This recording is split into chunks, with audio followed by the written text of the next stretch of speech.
సగ్గుబియ్యం తయారు చేసుకునే విధానం చూద్దామా. సగ్గుబియ్యం, జీడిపప్పు, నెయ్యి, పాలు, యాలుక్కాయలు, గిన్నె తీసుకుని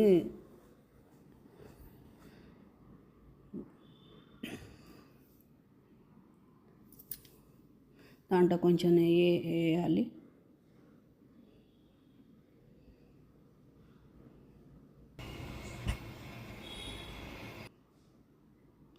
వేసేసి జీడిపప్పులు వేయించుకోవాలి.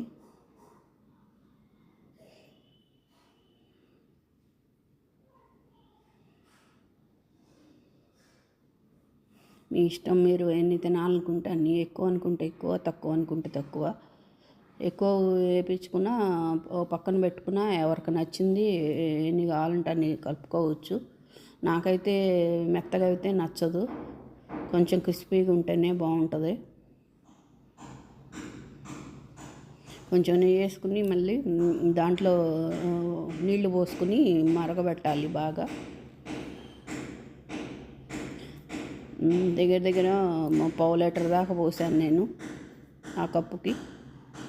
ఇంకో గిన్నె తీసుకుని దాంట్లో పాలు పోయాలి. నేను 1/2 లీటర్ తీసుకున్నాను ఆ చిన్న కప్పుకి.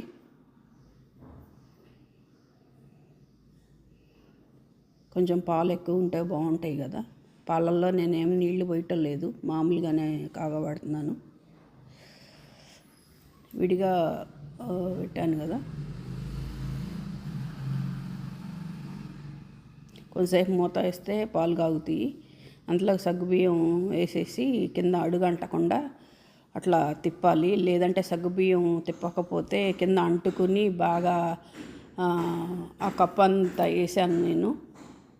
ఆ కప్పు పోసాను, కింద అంటుకుని బాగా శుద్ధయ్యి మనం చూడకపోతే కనుక అట్లా అయిపోతాయి. నేను కొత్తలో ఉండగా అట్లా చేసేదాన్ని, పెద్దవాళ్ళని చూసి నేర్చుకున్నాను. సగ్గుబియ్యం ఉడికిందా లేదనేది ఆ సగ్గుబియ్యం గంటలోకి తీసుకుని పాలు పోసి చూడాలి. కొత్త వాళ్ళు అయితే కనుక పాలు పోసి చూస్తే అది లోపల కూడా వైట్నెస్ కనపడకుండా ఉంటే అప్పుడు ఉడికినట్టు. యాలక్కాయలు అలా కొట్టుకుంటే ఇంకా పాలు దాంట్లో పోసేసి యాలక్కాయలు నల్లగొట్టుకుని దాంట్లో జీడిపప్పు, యాలక్కాయలు వేసుకోవటం. నేను